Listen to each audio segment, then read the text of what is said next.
отиде настрани. Докато си игра. Да, да.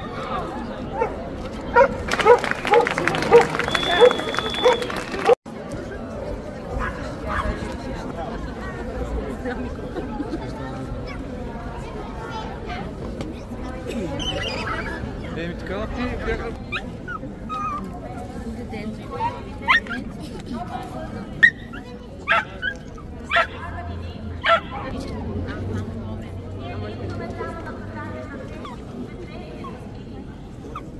които бездействат, които от двамата престъпници. Не е ли време да бъдат наказани и тези, които поощряват и разпространяват в социалните мрежи как по-артистично да убием животни? Цитирам доцент по ветеринарна медицина. Доцент, на който му се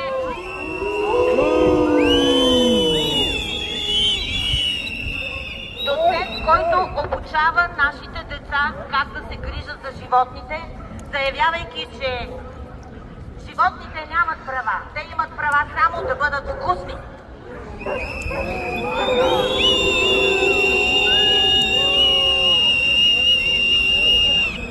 Излъчи се, може да го гледате в YouTube това предаване, нали, на 25 януари, ама беше на запис. И го осъдиха. А аз казах пред цяла България, пред целия свет, че този ми обеси кучето. Това е как да се борим. И сега съм решила пак да се обърна към Нова телевизия, защото има там един да проучва и ще го накарам да проучи. За това, горе главата хора, борете се биват животни. Това са садисти. Садисти. Това е. Благодаря ви.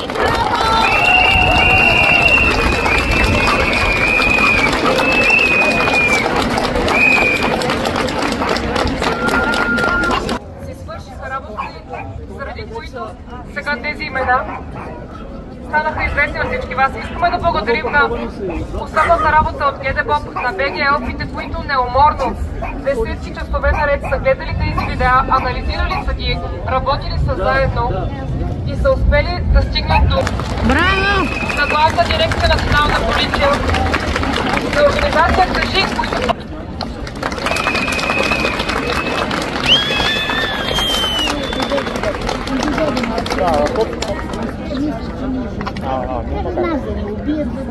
Здравейте! Здравейте! Бездомните такива, които се познаваме и се запознахме и си помагаме на терен. Кастрираме, обезпаразитяваме, къщички правиме за животните и поставяме, което ни позволява наредба на Столична община. И това трябва всички да го знаете. Държавата да обгрижваме тези животни съвсем спокойно. Много се вълнувам.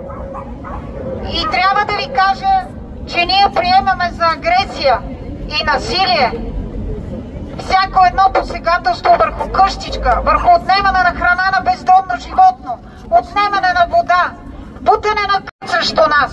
Какво ние правиме лошо? Ние се грижиме за един бездомен живот. Това сме и ние сме там. Ето тук са нашите приятели от Мусагеница, от другите квартали. Ние сме абсолютно адекватни хора. Имаме семейства, деца, имаме работа. Това, тя се грижи с съпруга и за толкова животни. И всички може да го видите това. Във Фейсбук да прочетете, да видите ние какво правим хората на терен. Защо някои други хора визират специално София, защото ние се намираме в София? Защо трябва да ни застават с гробовете и да имат към нас някакви... Радаме за тях и се спасяваме и ги събираме от улиците и ги лекуваме и сглобяваме, за да можем да продължим по хуманен начин да съществуваме ние самите. Така че искам да кажа, че трябва да бъдем едно такова.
Защо има такива?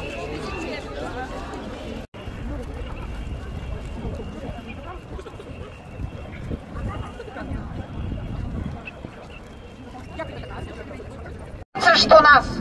Какво ние правиме лошо? Ние се грижиме за един бездомен живот. Това правиме хората на терен.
Да кажа, че на 29 протестът отново е от 11 часа, отново на съдебната палата. Там сме и ще ви очакваме.